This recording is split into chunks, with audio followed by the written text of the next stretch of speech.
और मैं हूं आपके साथ आयुष। तो देश में अग्निवीर का मुद्दा एक बार फिर से सियासी फिजाओं में गर्म हो रहा है। राहुल गांधी के संसद में दिए गए बयान पर सत्ता पक्ष और विपक्ष आमने सामने आ चुका है और हालात ये हो गए हैं कि रक्षा मंत्रालय तक को इस मामले में स्पष्टीकरण देना पड़ा है। दरअसल राहुल गांधी ने लोकसभा में अग्निवीर योजना पर बोलते हुए राहुल गांधी ने रक्षा मंत्री राजनाथ सिंह पर हमला बोलते हुए यह दावा किया है कि सैन्य सेवा के दौरान जान गंवाने वाले अग्निवीरों के परिवार को दिए जाने वाले 1 करोड़ के मुआवजे के बारे में झूठ बोला गया है। राहुल गांधी ने कहा कि रक्षा मंत्री ने पहले कहा कि अग्निवीर के परिवार को 1 करोड़ रुपए का मुआवजा दिया गया, लेकिन वो गलत थी। अग्निवीर के परिवार को बीमा की राशि दी गई, उन्हें मुआवजा नहीं दिया गया और यह सच है, कोई भी इससे इनकार नहीं कर सकता। राहुल गांधी ने इसके अलावा केंद्रीय बजट में 2024 अग्निवीर को पेंशन के दायरे में नहीं करने को लेकर प्रधानमंत्री नरेंद्र मोदी की नेतृत्व वाली सरकार की आलोचना की। राहुल गांधी ने कहा कि मोदी सरकार ने सेना के जवानों को अग्निवीर के चक्रव्यूह में फंसा दिया है। अग्निवीरों की पेंशन के लिए बजट में 1 रुपया नहीं है।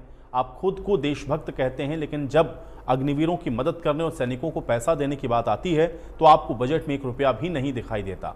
राहुल गांधी के बयान में उन्होंने कहा कि यदि किसी अग्निवीर कि सेवा काल के दौरान वीरगति होती है तो संबंधित मानदंडों के तहत इस योजना में उसके परिजनों को 1 करोड़ रुपए से अधिक की राशि देने का प्रावधान किया गया है। इसमें 48 लाख रुपए का बीमा है, जिसका प्रीमियम अग्निवीरों से नहीं लिया जाता है। वहीं राहुल गांधी के भाषण के बाद रक्षा मंत्री राजनाथ सिंह ने आरोप लगाते हुए कहा कि अग्निवीर योजना पर राहुल गांधी देश में भ्रम फैला रहे हैं। राजनाथ सिंह ने कहा कि अग्निवीर योजना पर देश के युवाओं को भ्रमित किया जा रहा है। देश की सीमा सुरक्षा एक बेहद संवेदनशील मुद्दा है। रक्षा मंत्री राजनाथ सिंह ने यह भी कहा कि देश की सीमा की सुरक्षा बहादुर जवानों के हाथ में रहती है और ये इतना संवेदनशील मुद्दा है कि देश की सुरक्षा और सेना से जुड़े हमारे अग्निवीर के जवानों को लेकर देशवासियों को गुमराह करने की कोशिश हो रही है। उस संबंध में मैं ये कहना चाहता हूं कि जब भी आपका आदेश होगा, इस सदन में अग्निवीर को लेकर हम बयान देने के लिए तैयार हैं।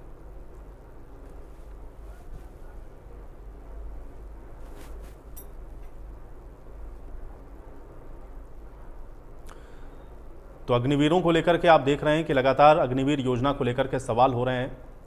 सत्ता पक्ष और विपक्ष में तीखी नोकझोंक संसद में लगातार जारी है और अग्निवीर पर सत्ता पक्ष और विपक्ष दोनों आमने सामने हैं।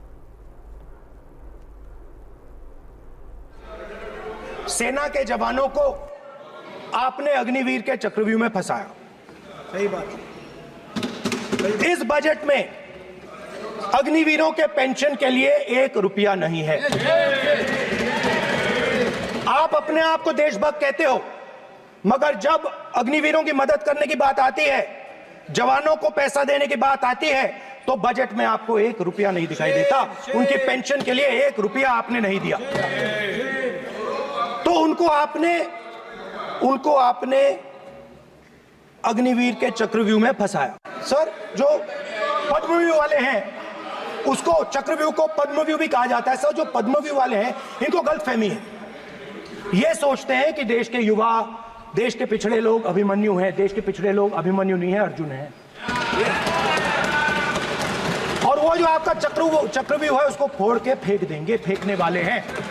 अध्यक्ष महोदय, नेता प्रतिपक्ष ने बजट के संबंधित जो भी भ्रांतियां पैदा की हैं, जब बजट से संबंधित जवाब देने के लिए वित्त मंत्री जी खड़ी होंगी तो उन भ्रांतियों को लेकर जो भी क्लैरिफिकेशन देना है, जो कुछ भी देश को संदेश देना है, वो अपनी तरफ से संदेश देंगी। क्योंकि मैं मानता हूं कि कई भ्रांतियां बजट को लेकर पैदा की गई हैं, लेकिन देश की सीमा की सुरक्षा जिन बहादुर जवानों के हाथों में रहती है, सेना के जवानों में, यह इतना संवेदनशील मुद्दा है इस देश की सुरक्षा का। और सेना से जुड़े हमारे अग्निवीर के जवानों को लेकर जो देशवासियों को गुमराह करने की कोशिश की जा रही है, उस संबंध में मैं कहना चाहता हूं अध्यक्ष महोदय, जब भी आपका आदेश होगा, इस सदन के समक्ष मैं पूरी तरह से अपना अग्निवीरों को लेकर स्टेटमेंट देने को तैयार हूं। अनुराग ठाकुर जी ने मुझ पर गाली दी है। नहीं, कोई मुझे सब बोलने दीजिए सर। मुझे बोले सर, अनुराग ठाकुर जी ने मुझे इंसल्ट किया है, मगर मैं अनुराग ठाकुर जी से कोई माफी नहीं चाहता हूं। मुझे कोई माफी की जरूरत नहीं है। मैं लड़ाई लड़ रहा हूं। जितनी आपको गाली देनी है, मैं आपसे कभी माफी नहीं मांगूंगा। मुझे आपकी माफी नहीं चाहिए। ओबीसी की बात जनगणना की बात बहुत की जाती है। माननीय सभापति माननीय सभापति जी, जिसकी जात का पता नहीं वो गन्ना की बात करता है।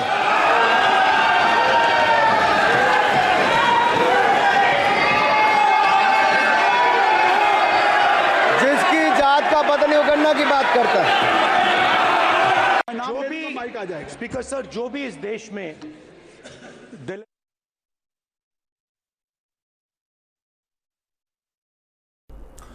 तो कुल मिलाकर के संसद में आप इस समय देख रहे हैं कि बजट पर चर्चा चल रही है। बतौर नेता प्रतिपक्ष राहुल गांधी की ओर से कुछ अहम सवाल हैं जो कि उठाए जा रहे हैं और उसी पर आप देख रहे हैं कि लगातार जो सियासी घमासान है वो मचा हुआ है। दो मुद्दे बहुत प्रमुखता के साथ आप देख रहे हैं कि चर्चा में हैं। एक तो अग्निवीर को लेकर के लगातार प्रश्न है, उस पर सरकार भी पक्ष अपना रख रही है, और दूसरा जातिगत जो जनगणना है उसको लेकर के भी राहुल गांधी कई बार इस बात को दोहरा चुके हैं। और कल भी उन्होंने जो स्पीच दी उसमें उन्होंने कहा कि वो जातिगत जनगणना हर हाल में करवा करके रहेंगे। और आज उसी पर जो सवाल जवाब हो रहा था उसमें भी आपने देखा कि तीखी नोकझोंक हुई। अनुराग ठाकुर ने जो बात कही, राहुल गांधी की ओर से उस पर ना जो स्टेटमेंट है वो दिया गया, और आज पूरा दिन आपने देखा है कि जो हंगामा है उस सदन के अंदर रहा है। तो ये दोनों ही मुद्दे बहुत महत्वपूर्ण है। तो जातिगत जनगणना एक बड़ा मुद्दा हमेशा से रहा है, और ख़ासतौर से अगर हिंदी भाषी बेल्ट में आप देखेंगे तो ये एक बहुत बड़ा मुद्दा रहा है। और इसके आधार पर आपने देखा कि बहुत सारे ऐसे चुनाव हैं जो कि लड़े भी गए हैं, लेकिन अब इस बार एक बार फिर से संसद में जो जाति पर संग्राम है उसको लेकर के थोड़ा सा और समझिए, क्योंकि संसद में जाति को लेकर के ये हंगामा क्यों बरपा हुआ है इसको समझना ज़रूरी है। एक तो संसद में जातिगत जनगणना की बात राहुल गांधी ने कही, लोकसभा में जातिगत जनगणना को लेकर के जो बात कही गई उसमें हंगामा हुआ। राहुल गांधी ने आरोप ये लगाया कि उनको गाली दी गई है। अनुराग ठाकुर ने जो बात कही वो गाली की तरह है। अखिलेश ने कहा कि जाति आखिर क्यों पूछा अनुराग ठाकुर ने। कांग्रेस पर भी अनुराग ठाकुर ने निशाना साधा, और निशाना साधते हुए संसद के अंदर उन्होंने कहा कि नेहरू आरक्षण के खिलाफ थे, उन्होंने आरक्षण के खिलाफ लिखा, उनके पत्रों को, उनके स्टेटमेंट को कोट किया। जगदम्बिका पाल ने कहा कि सदन में जाति नहीं पूछी जाएगी, जो कि उस समय चेयर पर थे। अब देखिए राहुल ने चक्रव्यूह को लेकर के क्या कहा। बजट चर्चा में 46 मिनट तक राहुल गांधी बोले हैं। चक्रव्यूह का उन्होंने बाकायदा जिक्र किया है, जिसमें उन्होंने 4 लोगों की बात कही है। हालांकि बजट की तुलना महाभारत के चक्रव्यूह से उन्होंने की, और उसमें उन्होंने स्पष्ट किया कि वो अभिमन्यु नहीं है, वो अर्जुन है, और वो फंसने वाले नहीं हैं। चक्रव्यूह संरचना में डर और हिंसा है। चक्रव्यूह को पद्मव्यूह बताते हुए सरकार पर उन्होंने हमला बोला सदन के अंदर, और आज के चक्रव्यूह से करोड़ों लोगों को नुकसान हो रहा है, ये बात भी राहुल गांधी के द्वारा कही गई है सदन के अंदर। अब जातिगत जनगणना से आज का जो चक्रव्यूह है वो टूटेगा, इस बात को उन्होंने कहा, और इसीलिए वो जातिगत जो जनगणना है करवा कर रहेंगे, इस बात को कई बार कहते रहे। अग्निवीर का मुद्दा उन्होंने उठाया, जिसमें उन्होंने कहा कि जो मुआवजे की बात कही गई, जो 1 करोड़ की बात कही गई, वो गलत है। हालांकि उसका जो जवाब है वो राजनाथ सिंह ने दिया कि सेना के जवानों को अग्निवीर योजना के बारे में या देश को एक तरह से गुमराह करने की जो कोशिश है वो हो रही है। तो कुल मिलाकर के सदन में आप देख रहे हैं संसद के अंदर लगातार हंगामा हो रहा है। 2 जो मुद्दे उठाए गए हैं आज इनको थोड़ा और बेहतर तरीके से समझते हैं। कुछ मेहमान हमारे साथ जुड़ गए, पहले उनका परिचय करवाते हैं। राकेश शर्मा जी हमारे साथ जुड़ रहे हैं, भारतीय जनता पार्टी के प्रवक्ता हैं। राकेश शर्मा जी स्वागत है आपका। मनीष खटाना जी हमारे साथ जुड़े हुए हैं, कांग्रेस पार्टी के प्रवक्ता हैं। मनीष खटाना जी आपका भी स्वागत। अजय गुलिया जी हमारे साथ, जननायक जनता पार्टी की तरफ से, अजय गुलिया जी आपका भी स्वागत। और अमनदीप केसरी जी हमारे साथ, इंडियन नेशनल लोकदल की तरफ से, अमनदीप केसरी जी आपका भी स्वागत है। राकेश शर्मा जी आपसे शुरुआत कर रहा हूं चर्चा की, चूंकि आप देख रहे होंगे सदन के अंदर इस समय जिस तरह से गहमा गहमी का माहौल है। एक तो जातिगत जनगणना को लेकर के प्रश्न है, और दूसरा अग्निवीर को लेकर के भी सवाल उठाए जा रहे हैं कि एक तरीके से जो अग्निवीर योजना है उसके बारे में आप सही जो चीजें हैं, तथ्य हैं, वो आप नहीं रख रहे हैं। हालांकि राजनाथ सिंह बाद में उस पर बोलते हुए भी नजर आए। इन दोनों ही विषयों को आप कैसे देखते हैं, और जो आरोप हैं राहुल गांधी के? देखिए अतुल जी, राहुल गांधी जी टोटली कंफ्यूज व्यक्ति हैं, और इनके हर विषय पर दोहरे मापदंड हैं। इन्होंने सिर्फ किस प्रकार की से देश की जनता को गुमराह करना, देश के माहौल को खराब करना, चुनाव के समय में जिस प्रकार से इन्होंने संविधान के बारे में देश को गुमराह करने का काम किया, आरक्षण के बारे में देश को गुमराह करने का काम किया। एक तरफ ये कहते हैं कि जातिगत जनगणना होनी चाहिए, और दूसरी तरफ जो लोग अपना नाम बदल करके व्यापार करते हैं उनके पक्ष में खड़े हो जाते हैं। आप जातिगत जनगणना करेंगे, एक धर्म की तो आप जातिगत जनगणना करेंगे, उनको जातियों में बांटेंगे और वहीं दूसरे धर्म को कहेंगे कि आप सब लोग एक हो जाओ, उनको डर दिखा करके एक करेंगे। ये कैसा दोहरा मापदंड है? आप जातिगत जनगणना कर रहे हैं, आप बताइए ना, आप संसद में कहिए, मांग कीजिए कि जातिगत जो जनगणना है हम मुस्लिम समुदाय से शुरू करेंगे या हम फलाने समुदाय से शुरू करेंगे। एक तरफ जब सरकार ये कहती है कि आप जो आपका नाम है उस नाम की पट्टिका लगा करके राकेश जी उसमें आप जातिगत जनगणना में तो आप सबकी गणना करेंगे ना राकेश जी। जातिगत जनगणना में तो आप सबकी गणना करेंगे ना, उसमें हिंदू मुसलमान कहाँ आया? सुनिए पहले नहीं राकेश जी उसमें हिंदू मुसलमान कहाँ आया भाई? जातिगत जनगणना की अगर वो बात कह रहे हैं, आप उसमें सबकी गणना करेंगे ना, उसमें हिंदू भी होगा, उसमें मुसलमान भी होगा, उसमें सिख भी होगा, उसमें ईसाई भी होगा, सबकी गणना नहीं करेंगे ना जी। यही तो बात, पेच यही है। मुस्लिम को तो उस संप्रदाय को तो ये एकजुट रखेंगे डर दिखा करके, और हिंदू बाहुल्य इलाकों में या हिंदुओं में तो आपको करनी है ना राकेश जी, वो राहुल गांधी को थोड़ी ना करनी है। जातिगत जनगणना राहुल गांधी करेंगे कि आप करेंगे? कंफ्यूज है राहुल गांधी इस विषय में, और राहुल गांधी हर विषय में कंफ्यूज है, और देश को भी ये कंफ्यूज करना चाहते हैं, देश को भी ये गुमराह करना चाहते हैं। जिस प्रकार से किसानों को गुमराह किया, खिलाड़ियों को गुमराह किया, अब ये अग्निवीर के नाम से सैनिकों को गुमराह करना चाहते हैं। कांग्रेस का हमेशा से इतिहास रहा है सेनाओं के ऊपर उंगली उठाना, सेनाओं के लिए उन्होंने क्या किया है। अटल बिहारी वाजपेयी जी की सरकार से पहले जब कोई सरहद पर सैनिक शहीद होता था तो प्रशासनिक अधिकारियों द्वारा, मंत्री विधायकों द्वारा उनके सम्मान के साथ उनके पार्थिव शरीर का संस्कार होता है। उनके परिवार की चिंता करी, उनके पीछे रहने वाले परिवार की चिंता करी, सेना मजबूत हो, क्योंकि इन्होंने देश की सेना को कभी मजबूत नहीं किया। इन्होंने देश की सेना के हमेशा हाथ बांध करके रखे। आप इतिहास उठा कर देखिए कि किस प्रकार से कांग्रेस के शासनकाल के अंदर यह आदेश था सेनाओं को बॉर्डर पर कि जब तक आपके सामने से गोली नहीं चले आप गोली नहीं चला सकते। ये गिनकर ये फेक नैरेटिव चलाते हैं या ये झूठ बोलते हैं। मैं ये कह रहा हूं कि अगर कोई योजना बहुत बेहतर है, राकेश जी मेरा प्रश्न है, राकेश जी मेरा प्रश्न सुनिए। नहीं राकेश जी ऐसे नहीं, मैं मेरा प्रश्न ये है, अगर आप ये कह रहे हैं कि ये भ्रम फैलाते हैं, हर बार झूठ बोलते हैं, तो भाई उसका काउंटर तो आपको करना ना, क्योंकि योजना आप लेकर के आए। आप सही तथ्य बताइए, आप लोगों को विश्वास में लीजिए, भरोसे में लीजिए। ये प्रश्न उठते क्यों है? मैं ये कह रहा हूं कि कोई भी मुद्दा हो कांग्रेस हमेशा उसके पीछे पड़ जाती है, उसके खिलाफ सवाल उठाती है, उसके खिलाफ माहौल बनाने की कोशिश करती है, देश की जनता को गुमराह करने की कोशिश करती है। ये वही लोग हैं, जब सत्ता चाहिए थी तो नहीं, ये गुमराह कर रहे हैं तो आप देश की जनता को सही प्रश्न क्यों नहीं बता पाते? जो सही चीज है, जो सही तथ्य है, वो आप क्यों नहीं बता पाते हैं जनता को? ये गुमराह कर ले जाते हैं, आप सही बात नहीं बता पाते हैं। नहीं, देश की जनता ने संसद के अंदर रक्षा मंत्री जी ने विषय रखा भी है, और रक्षा मंत्री जी ने कहा कि अगर मुझे आदेश होगा तो इस पर मैं सारा जवाब भी दूंगा, और अग्निवीर के विषय में बताया भी उन्होंने। इन्होंने जिस प्रकार से झूठ बोला कि अग्निवीर अगर शहीद होता है तो ₹1 नहीं मिलेगा। सर आपकी बात आ गई। मनीष जी ये प्रश्न अग्निवीर को लेकर के या जातिगत जनगणना को लेकर के क्यों? अतुल जी, मेरी तो समझ में ये नहीं आ रहा कि मेरे भाई जो भारतीय जनता पार्टी के राकेश जी इतना झूठ, मतलब एक दिन में आदमी शायद एक आधा झूठ बोल लेता है, 2 बोल लेता है, इतना झूठ, मतलब सिर्फ झूठ। और भारतीय जनता पार्टी 10 साल राज करने के बाद तीसरी योजना में भी आज भी हिंदू और मुसलमान पर खड़ी है। आज भी ये लोग एजुकेशन हिंदू मुसलमान पर आपकी पार्टी आई बीच में नहीं राकेश जी अब नहीं, मनीष जी को बोलने दें अभी।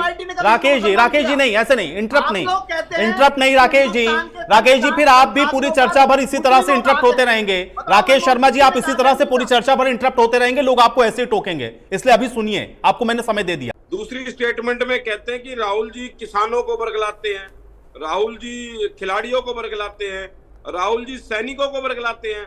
एक कंफ्यूज व्यक्ति इतने बड़े समाज को बरगलाने में कामयाब है, और ये सरकार में होने के बाद भी उनके लिए किसान की बात करते हो। कितने किसान शहीद हुए पता है आपको? 3 काले कृषि कानून अमेंडमेंट हुई। जो अग्निवीर के ऊपर आप बात कर रहे हो, आपने 4 साल के ठेके पर पे अग्निवीर को लाके खड़ा कर दिया, जो अपने बलिदान देते हैं अपने प्राणों को भारत माता के लिए। राहुल जी तो जब 10 साल यूपीए की गवर्नमेंट थी, ना कोई मंत्री पद लिया, ना कोई वो लिया। आप राहुल जी के बारे में मनमोहन सिंह को चलाते थे देश में ये छोड़ दो। देश में 10,000 किलोमीटर चलने वाला पहला व्यक्ति अगर इतिहास किसी ने बनाया है, अरे गोधरा कांड तुम्हारे नाम है, मुजफ्फरनगर क्या हुआ, हरियाणा को जलवाने वाले लोग, हरियाणा को 4 बार जलवा दिया। आप देश की बात करते हो, आप देश की बात करते हो, आपकी सरकार कहाँ थी?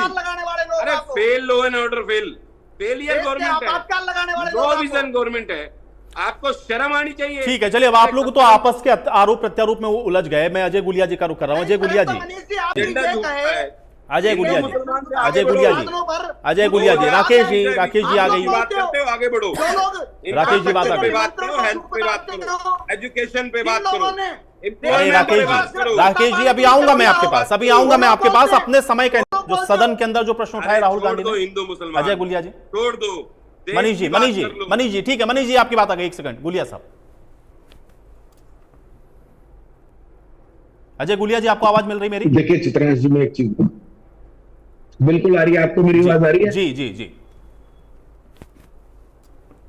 चीजों के अभाव में भी कभी देश के गौरव को कम नहीं होने दिया है, लेकिन एक चीज हम जरूर मानते हैं। देखिए, जब हमारे बॉर्डर सुरक्षित होंगे, वो कैसे सुरक्षित होंगे? हमारे जवान उनको सुरक्षित रखते हैं। जवान ठंड में, धूप में, बारिश में वहां खड़ा होता है, तभी हम देश के अंदर हम चैन की सांस ले सकते हैं। तो कोई भी इस प्रकार की चीज नहीं चाहिए कि जवानों के साथ धोखा। अगर कोई सरकार को, अगर कोई, ठीक है राकेश जी, मैं सही करवाता हूँ। गुलिया साहब बात रखें आप। चित्रांश जी आपको आ रही है आवाज? जी जी मैं सुन पा रहा हूँ, आप उनकी बात रखें।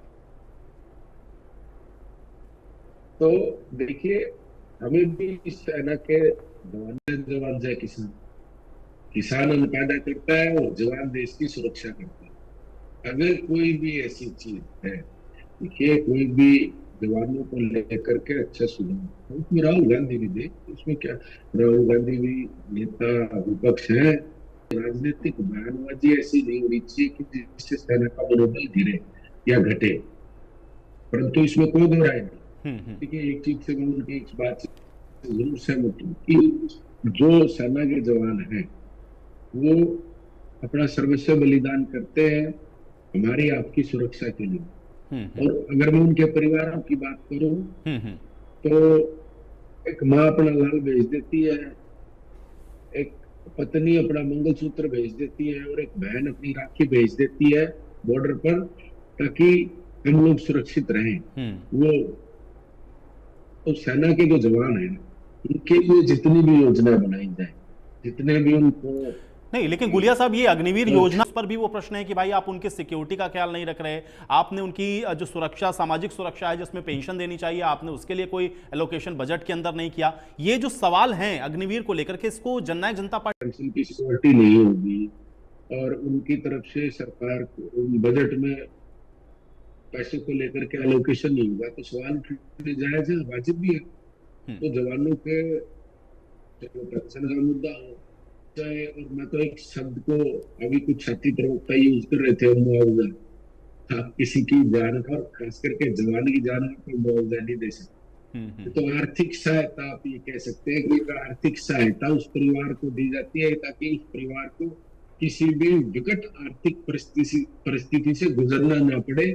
तो सिर्फ एक सहायता के रूप में आप इसको कर सकते हैं, अन्यथा जवान के किसी भी भारतीय सेना के जवान की आप जान की मोल नहीं लगा सकते। ये एक आर्थिक सहायता है जो उसके परिवार को गुजर बसर करने में, अगर कोई सेना का जवान देश के लिए अपना सर्वस्व बलिदान करता है तो उसके परिवार को एक सिर्फ सहायता एक सरकार की तरफ से दी जाती है।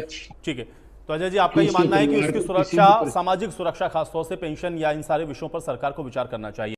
जी आयुष जी, इंडियन नेशनल लोकदल पूरी तरह से अग्निवीर योजना के खिलाफ है और अग्निवीर योजना एक और बहुत बड़ा मैं कहूंगा कि मोदी सरकार के वैसे ताबूत में आखिरी कील साबित हो भी चुकी है एक तरह से, अभी आपने चुनावों के रिजल्ट देखे।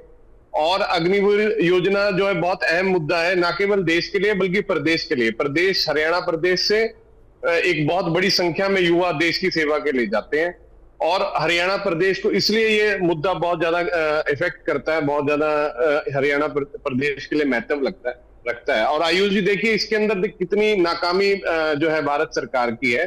पहली बात तो सरकार जनता के लिए बनती है, तनख्वाहों का बोझ पड़ता है, तो इस तरह के बहाने मार करके, और देश के अंदर जहां सर्वाधिक पूरे विश्व के अंदर सबसे ज्यादा बेरोजगारी दर है, और खासकर मैं प्रदेश की बात करूं जहां पर सबसे ज्यादा बेरोजगार पूरे देश के अंदर है, तो उसमें अग्निवीर योजना लाना, तो आप ये बताइए आयुष जी कि एक सैनिक जो सेना में जाता है और अगर वो अग्निवीर है 4 साल के लिए और कहीं वो बॉर्डर पे तैनात है और उसे ये पता है कि मेरी शहादत पे ना तो सरकार मुझे अच्छा क्लेम दे रही है, ना तो शहीद घोषित कर रही है, ना मेरी पेंशन है परिवार को मेरे पीछे, तो उसका मनोबल बढ़ा होगा या गिरा होगा? आप उस स्थिति में सोचिए। और ये सरकार क्या करने जा रही है? ये पहले दिन होके निकलेंगे, अग्निवीर निकलेंगे, वो देश के अच्छे नागरिक बनेंगे, उनको अच्छी ट्रेनिंग होगी, वो बसें नहीं फूकेंगे, धरने प्रदर्शन नहीं करेंगे। अरे भैया, जिस देश के अंदर इतनी बड़ी संख्या में बेरोजगारी दर है, जहां पर अभी सेमी स्किल्ड, बीटेक, एमटेक जैसे हाईली स्किल्ड लोगों के लिए नौकरी नहीं है, अगर आपको इस तरह की ट्रेनिंग का आपका उद्देश्य है तो आप स्कूलों में दे दीजिए ना ये ट्रेनिंग। आपकी बस की बात नहीं है सेना का खर्चा उठाना, आपकी बस की बात नहीं है देश की सुरक्षा करना, क्योंकि जो मेन मुद्दा भारतीय जनता पार्टी का ये है कि वो देश को किस तरह से पूंजीपतियों के हवाले सौंपना है। अब हर तरह, एक कृषि, बहुत बड़ा कृषि प्रधान देश में, और उसके बाद जवान, रक्षा, दोनों जो बड़े मैं कहूंगा कि बजट है जिनका प्रदेश के अंदर, देश के अंदर बड़ा योगदान है, उसको किस तरह से ये पूंजीपतियों को, अपने मित्रों को सौंपे और देश को लूटने दे, ये इनका मेन उद्देश्य है। और उसी उद्देश्य को लेकर के ये अग्निवीर योजना भी आई है। इसमें कोई तर्क नहीं है इनके पास कि क्यों लागू कर रहे हो आप इस देश में, क्या परिस्थितियां हमारी देश की हैं, जिस प्रकार से, या तो ये हो कि भैया लोगों के पास नौकरी बहुत है, तब आप कह सकते हो ये बात को कि भैया 4 साल के लिए जिनको ऑप्शनल ट्रेनिंग लेना है वो लेकर के आए। और एक भद्दा मजाक और ये करते हैं बार बार भाजपा के प्रवक्ता, ये कहते हैं कि कोई जबरदस्ती से किसी को नहीं बुला रहे हैं।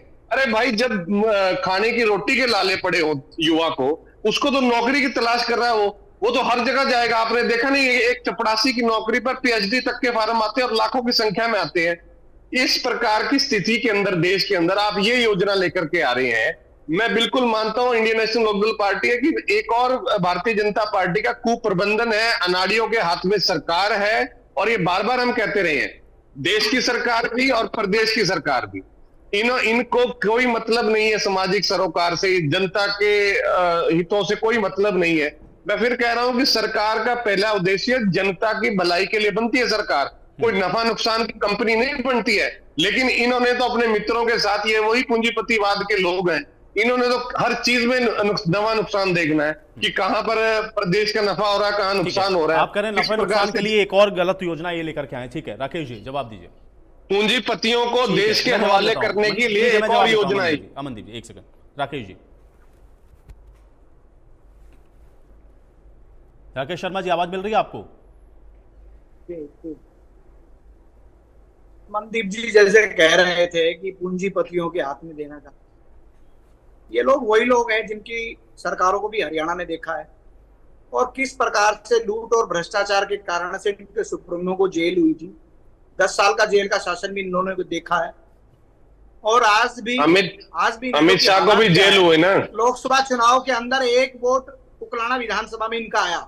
इनकी स्थिति क्या, उनको सब जानते हैं। आज चर्चा अग्निवीर पे कर लो, अगर अग्निवीर पे कोई जवाब नहीं है, मैं नैलो का जवाब मैं दे दूंगा।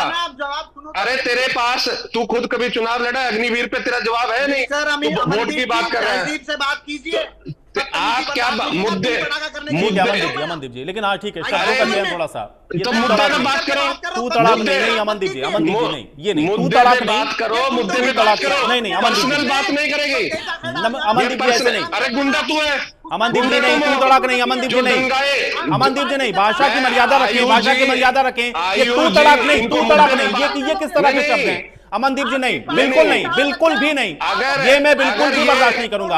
आप तहजीब से बात करें, आप तहजीब से बात करें अमनदीप जी, आप बोल करके बात करें, नहीं करना आप उनको एड्रेस मत करें, आप मुझे एड्रेस करें, लेकिन तू तड़ाक नहीं, तू तड़ाक नहीं चलेगा, ये तू तड़ाक नहीं होगा। यहां पर शब्दों का चयन सही से करें, क्योंकि आप लोग बैठे हुए डिबेट में। राकेश जी नहीं, सवाल का जवाब लीजिए, वो ठीक बात है, लेकिन ये तू तड़ाक मत करिए, ये बिल्कुल भी एक्सेप्टेबल नहीं है, बिल्कुल भी नहीं। राकेश जी हो गया, आप मुद्दे पर आइए, जवाब दीजिए, मुद्दे पर आइए, अग्निवीर पर जवाब दीजिए। राकेश जी नहीं, एक बात बताइए ना, ये बदतमीजी करेंगे, और मैं इनकी बात का जवाब दूंगा क्या? अरे आप मुद्दे पे बात करें भाई ठीक है, मैंने बोला ना अग्निवीर पर नहीं चलेगा, लेकिन आप अग्निवीर पर तो जवाब देंगे ना। अग्निवीर पर आप चर्चा करने के लिए बैठे हैं ना। आप अमनदीप जी को नहीं, आप अमनदीप जी को जवाब मत दीजिए, आप अग्निवीर पर जवाब दीजिए। जो प्रश्न उठ रहे हैं, जो प्रश्न उठ रहे हैं उस पर जवाब दीजिए, लेकिन तू तड़ाक नहीं। नहीं, एक सेकंड अमनदीप जी, हो गया। राकेश जी, नोटों की गड्डियां भर भर के दक्षिणी हरियाणा, आप इनको आयुषी रोकेंगे या मैं रोकूं? राकेश जी, अग्निवीर पर जवाब दीजिए। अग्निवीर देश की जरूरत क्यों है? अग्निवीर की आवश्यकता क्यों है, आप ये बताइए। आप लोग उलझिए मत। अमनदीप जी ऐसे नहीं। राकेश जी नहीं, ऐसे नहीं। म्यूट करवाना पड़ेगा मुझे। अमनदीप जी कोई फायदा नहीं होगा, म्यूट हो जाएंगे। राकेश जी मुझे बताइए, अग्निवीर देश की जरूरत क्यों है? आप मुझे मुद्दे पर आइए, बताइए अग्निवीर की आवश्यकता देश को क्यों है? 2014 के बाद सबसे ज्यादा अगर मजबूत को सेना को मजबूत राकेश जी, अग्निवीर की आवश्यकता क्यों है? भारतीय जनता पार्टी की सरकार ने किया है। अग्निवीर की जरूरत क्यों है, ये समझा दीजिए ना। अग्निवीर की आवश्यकता क्या है देश को? देखिए, इस पर सारा वक्तव्य राजनाथ जी ने, हमारे रक्षा मंत्री जी ने भी रखा था, और अब भी उन्होंने संसद में कहा है कि इसके बारे में अगर कोई मुझे आदेश दिया जाएगा तो मैं सारी डिटेल रखूंगा। और अग्निवीर के लिए सरकारों ने भी, हरियाणा सरकार ने भी कहा है कि अग्निवीर 4 वर्ष के बाद जब आएगा तो हरियाणा की सरकार प्राथमिकता के आधार पर 10% उनको आरक्षण देगी।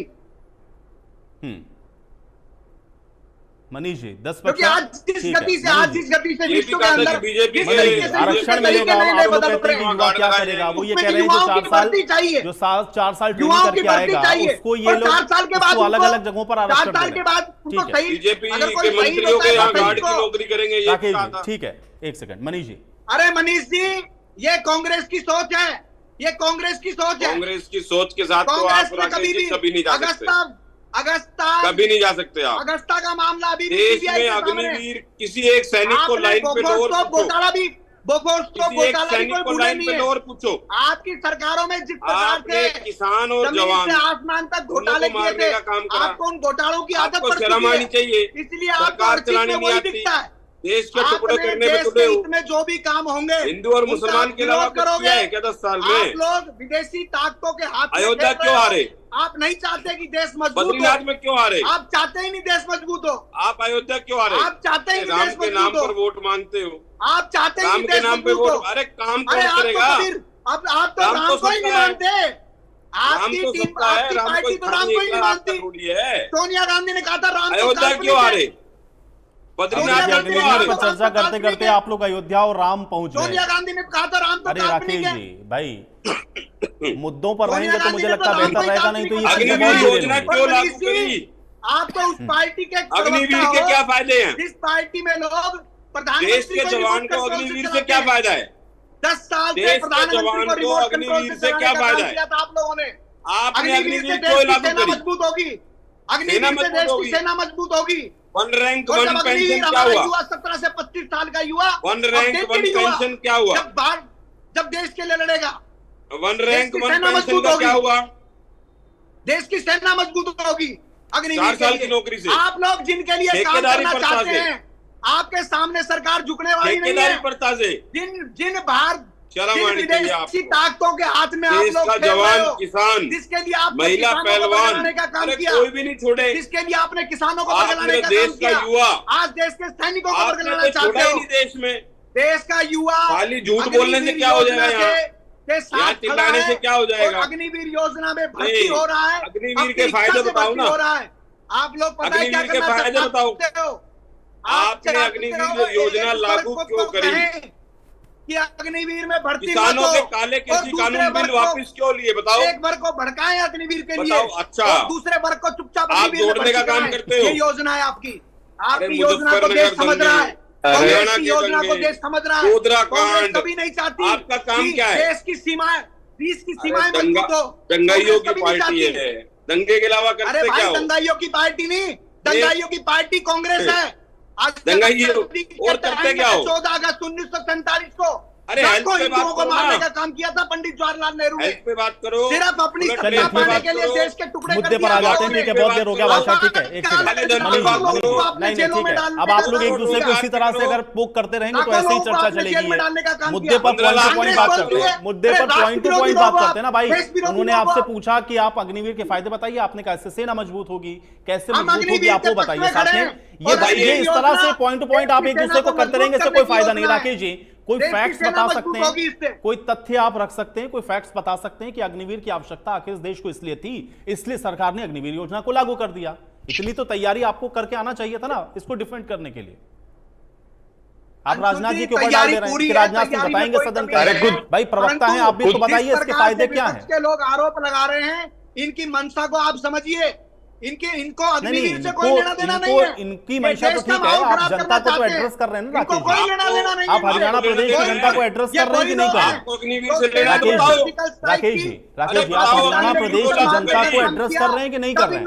आप हरियाणा प्रदेश की जनता को ये बताइए, आप हरियाणा प्रदेश की जनता को ये बताइए राकेश जी, आप हरियाणा प्रदेश की जनता को ये बताइए कि अग्निवीर की यही आवश्यकता थी, इस देश को अग्निवीर की आवश्यकता थी, इसलिए हम इस योजना को लेकर के आए।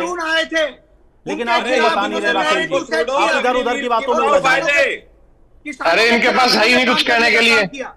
आयुष जी इनके पास कुछ नहीं है कहने के लिए, सिवाय दूसरों को पर्सनल अटैक करने के अलावा इनके पास कुछ नहीं है कहने के। अरे आपसे अग्निवीर के बारे में पूछा था, आपसे अग्निवीर के बारे में पूछा था, आपसे अपने अग्निवीर के बारे में पूछा था, ना कि इनेलो के। मेरा स्वभाव नहीं है ये। अरे भाई तू कोई बुरा वर्ड नहीं है। तू तड़ाक पड़ने का संस्कार आपकी पार्टी में। अरे तू तो हम आरती जब भगवान की आरती करते हैं तब भी तू शब्द का इस्तेमाल करते हैं जब भगवान की आरती करते हैं। आपने तो की नहीं होगी, आपने तो केवल धर्म पे राजनीति की है, धर्म को कभी मानना नहीं है आप लोगों ने। अधर्मी लोगों ना बोले जाए जिस पर किसी को आपत्ति हो, बस ठीक है। और तुम का शब्द तो भगवान की आरती में आता है। अरे आप लोग फिर चले गए तू तड़ाक पे, भाई ये नहीं करना है यहाँ पर। आप आरती करें, पूजा करें, किसी को तू बोले, लेकिन यहाँ इस चर्चा में ना बोले बस। गुलिया साहब ठीक है, अरे ठीक है हो गया राकेश जी बहुत देर बोलिए आपने, एक सेकंड। अभी गुलिया जी आप उसके या तो फायदे बताइए, नहीं बता पा रहे तो ठीक है मैं आगे बढ़ता हूं। गुलिया साहब क्या अग्निवीर आपको लगता है मौजूदा वक्त में आवश्यकता है? गुलिया साहब नहीं, देखिए अंग्रेजी में कहा कि आपको विनिंग कॉम्बिनेशन को चेंज नहीं करना चाहिए। जब हमारी सेना ने अपने शौर्य और पराक्रम का हर जगह लोहा मनवाया है। आपके चैनल से मुझे कॉल आया। हेलो जी गुलिया साहब बोलें।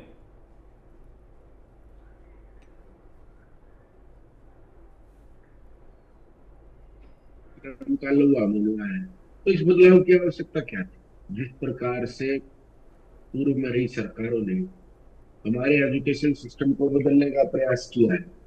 आप एक चीज समझे, जब हमारा एजुकेशन सिस्टम बहुत शानदार डॉक्टर बना रहा था, इंजीनियर बना रहा था और सारी चीजें बना रहा था, और विदेशों में जाकर के भी चाहे अमेरिका हो, इंग्लैंड हो, फ्रांस हो, जर्मनी हो या दूसरे देश हो, तो हमारे डॉक्टर अपना परचम लहरा रहे थे, इंजीनियर अपना परचम लहरा रहे थे। तो हमारे सिस्टम को भी चेंज करने का प्रयास किया गया ताकि हमारे लोग इसका लाभ न ले सके। वैसी चीज मैं सेना के लिए कहना चाह रहा हूँ। कोई सेना ने हमेशा अपने शौर्य और पराक्रम का परिचय दिया है और देश का तिरंगे का मान सम्मान बढ़ाने का काम किया, तो वैसे बदलाव की आवश्यकता क्यों थी? तो इस सिस्टम के साथ छेड़छाड़ करने का प्रयास क्यों किया गया? अगर आप कोई नई योजना भी लेकर के आना चाहते हैं तो उसको इस तरह छोटे लेवल पर लेकर के आए कि उससे सेना पर कोई ज्यादा प्रभाव ना पड़े, और अगर वो योजना कामयाब होती है तो आप उसको जिस प्रकार से पायलट प्रोजेक्ट चलाए जाते हैं तो इसको एक थोड़े लेवल पर शुरू करके देखते हैं कि लोगों का रुझान क्या है, लोग इसमें जाना चाहते हैं कि नहीं जाना चाहते हैं। और देखिए मैं एक चीज मानता हूँ, जो भी रिजल्ट्स सेना क्या है वो सेना की एक कलेक्टिव सबकी मिलीजुली एफर्ट से। तो अग्निवीर में जब लोग जाएंगे और वो अपनी उनकी जॉब सेटिस्फेक्शन नहीं होगी या वो उतने मोटिवेट नहीं होंगे तो क्या वो अच्छे रिजल्ट दे पाएंगे? तो रुझान हम आपके सामने आ रहे हैं। हम एक चीज जरूर मानते हैं, देखिए कोई भी नई चीज आती है तो शुरुआत में सबको परेशान, लेकिन इस प्रकार से ना किसी पर योजना थोपी जाए। हाँ, सरकार देखिए सरकार है, कोई नई चीज लेकर के आना चाहती है तो उसको माइक्रो लेवल पर शुरू करे ना, ताकि उसका सेना पे बहुत ज्यादा प्रभाव ना पड़े। हाँ, अगर ये सफल होती है और लोग अपनी खुशी से इसके अंदर जाना चाहते हैं और सारी सुविधाएं, जैसे मैंने पहले कहा था, जो सारी सुविधाएं हैं वो इन फौजी भाइयों को मिलनी चाहिए, चाहे पेंशन की योजना हो, चाहे उसके बाद एक सहायता राशि, जो मैंने कहा था कि कोई किसी को मुआवजा, सैनिक को उसकी जान का जो सर्विस से बलिदान कर देता है मुआवजा नहीं, ये तो एक सहायता है कि उसके परिवार को आर्थिक रूप से किसी प्रकार से जूझना ना पड़े। और उसके इस प्रकार से उसने देश के लिए अपना सर्वस्व बलिदान किया है, तो उसका शौर्य, उसका पराक्रम और ये सब के लिए एक नजीर बने कि जो अपने देश के लिए अपना सर्वस्व बलिदान करता है उनका नाम इतिहास के स्वर्ण अक्षरों में लिखा जाता है। तो इस प्रकार की परंपराएं हमारी सेना की रही है और उसमें कोई दो राय नहीं है। तो इसी परंपरा को आगे बढ़ाते हुए सरकार को इसको माइक्रो लेवल पर अगर कोई नए बदलाव लाना चाहते तो माइक्रो लेवल पर लाए, लोगों का रुझान इसमें हो और लोग इसमें रुचि ले, तो इसको इतने बड़े लेवल पे कर सकते हैं। लेकिन फिर भी मैं एक चीज कहना चाहूंगा, अगर शुरू भी करिए तो सभी सुविधाएं सैनिक भाइयों को जो अग्निवीर में जाते हैं, चाहे 4 साल बाद भी रिटायर होकर के आते हैं, प्रदेश के अंदर नौकरियां, प्रदेश के अंदर और नौकरियों में प्राथमिकता है और ये सारी चीज उनको मिलनी चाहिए।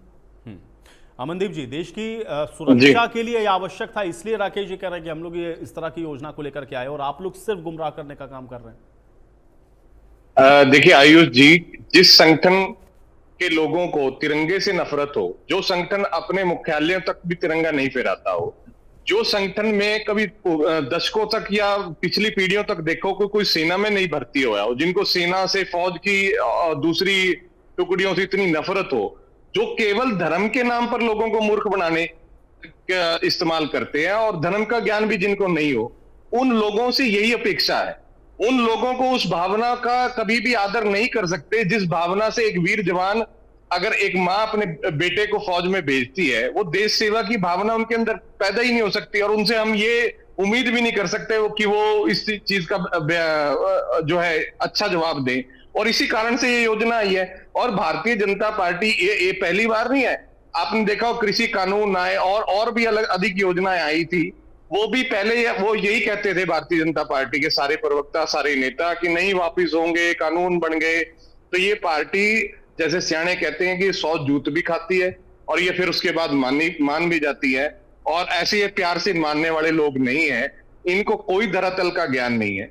जिस प्रकार से आज आपने देखा है कि मंत्री संदीप सिंह जो हरियाणा सरकार के, वो महिला दुष्कर्म के आरोपी पाए गए हैं, कोर्ट ने माना है और उन पर आरोप तय हो गए हैं, लेकिन ये लोग तो टेबल पे हाथ मार मार के कहते थे कि इस्तीफा नहीं लेंगे और आज तक नहीं लिया उनको और ज्यादा रिगार्ड दिया। तो ये इन लोगों को देश पे मर मिटने वालों का गौरव जो है वो किस प्रकार का पता होगा। ये लोग दूसरी विचारधारा के लोग हैं, इनको देश से, देश प्रेम से, देश भावना से, लोगों के हितार्थ से कोई चिंता नहीं है। इनको केवल धर्म के नाम पर किस प्रकार से राजनीति करनी है, जहां हिंदू मुसलमान लड़ाना है, जहां मुसलमान नहीं होते फिर वहां पर जात की राजनीति करनी है और अपनी कुर्सी पानी है आज। तो ये इनका मोटिव है, केवल सत्ता हथियाना या फिर कहीं, मैं तो खुल करके कहूंगा कि मंदिर के ट्रस्टों को हथियाना। और बिल्कुल अधर्मी लोग हैं, धर्म की कोई जानकारी नहीं है इनको।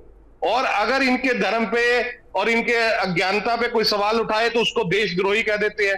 अरे खुद की पीढ़ियां जिस आदमी ने देश के ऊपर कुर्बान किया उसको भी देशद्रोही कह देते हैं। कोई इनके खिलाफ आवाज ना उठाए, जो भी आवाज उठाएगा वो देशद्रोही बन जाएगा। तो इस प्रकार की मानसिकता वाले लोगों से कोई उम्मीद नहीं है कि वो लोगों की भावनाओं को समझे कि क्या जरूरत है आज हमारे देश की। और सच में जो सरकार जिस काम के लिए होती है, सरकार लोगों के भलाई के लिए होती है, वेलफेयर फॉर द स्टेट होती है, ना कि कोई नफा नुकसान देख करके कि नहीं हमारा बजट तो बहुत ज्यादा जा रहा है। अरे भाई, तो पूंजीपतियों को आप हजारों करोड़ रुपए, लाखों करोड़ का बजट माफ कर रहे हैं। भारतीय जनता पार्टी का सांसद विजय माल्या लाखों करोड़ लेकर के भाग गया, वही ला दो, उसी से हमारा सेना का बजट चल जाए। कम से कम कुछ तो शर्म करो। आप ऐसी बातें बोल करके यहाँ पर इतने बड़े मुद्दे को छोटा कर देते हो। जवाब दीजिए। भाजपा का सांसद था क्या विजय माल्या? हाँ बिल्कुल, आप चेक कराइए। आप झूठे, अरे मैं चैलेंज कर रहा हूँ आयुष जी, आप चेक करा, बिल्कुल राज्यसभा से, बिल्कुल बिल्कुल, राज्यसभा से भाजपा ने, हिमालय के पास, अरे भाई कर्नाटक से भाजपा सांसद था, बिल्कुल बिल्कुल थी। पूरी जानकारी रखा करो। अरे आयुष जी आप फैक्ट चेक करा लो, आयुष जी मैं फैक्ट चेक करवा लूंगा, लेकिन चेक करा लो। आज अग्निवीर पर आप लोग वो लोग हो जो लोग जाति देखकर नौकरियां देने वाले लोग हो। आपकी सरकारों को हमने देखा है, जाति देख करके माथे पर टीका निकालने वाले लोग हो, जाति देख करके नौकरी देने वाले लोग हो। आप वही लोग हो जिनके प्रमुख ये कहा करते क्या बात जाति तो भैया निकाल दो सभी, बंद कर दिया क्या? आप ये नहीं कहा, ये मैं आयुष जी फिर नहीं कहा, ये बताइए किसने कहा? ये आयुष जी गलत बोल रहे हैं आपके चैनल पर, ये बता दे किसने कहा, किसने कहा? ये नहीं गलत बोल रहे हैं, ये आपके नेता ने कहा। नहीं ये बिल्कुल आयुष जी, काम किया था। देखिए आयुष जी, देने का काम किया था आप लोगों ने। इसीलिए मैंने आपको बताया कि जहाँ हिंदू मुसलमान नहीं है वहां पर जाति पर आ जाते हैं, ऐसा कुछ नहीं है। जहाँ हिंदू मुसलमान नहीं है वहां जाति पर आ जाते हैं। ओम प्रकाश धनखड़ जी इसी बात से पीड़ित काम किसने किया था वो भी पता है। और बात पता है वो धर्म के नाम पर कभी नहीं, धर्म के नाम पर लड़ाने नहीं ठीक है, लेकिन जातिगत जनगणना तो करवा दीजिए भाई, जातिगत जनगणना तो करवा दीजिए। राहुल गांधी कह रहे हैं जातिगत जनगणना करवाते रहेंगे आप। सिर्फ धर्म के नाम पर ही 2 देश बांट दिए थे।